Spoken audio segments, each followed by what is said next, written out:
రోజు మీ ముందున్న ఈ కొబ్బరికాయ సాధారణ ఫలం కాదు, భక్తికి ప్రతీక. బయట కఠినంగా కనిపించే ఈ పొర మన అహంకారానికి గుర్తు.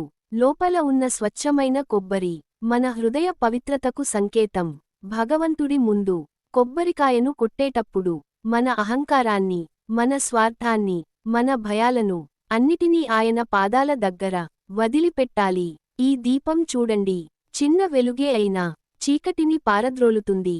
అలాగే మీ జీవితంలో ఎంత సమస్యలు ఉన్నా ఒక్క భక్తి దీపం చాలు, అన్నీ క్రమంగా తొలగిపోవడానికి. ఈ రోజు ఒక్క క్షణం కళ్ళు మూసుకుని మీ బాధలన్నింటినీ ఈ కొబ్బరికాయలో పెట్టండి. ఆరోగ్యం కావచ్చు, ఆర్థిక సమస్య కావచ్చు, మనసుకు శాంతి కావచ్చు, భగవంతుడు మీ మాటలు వినే స్థితిలోనే ఉన్నాడు. నమ్మకంతో అడిగిన ప్రార్థన ఎప్పుడూ వృథా కాదు.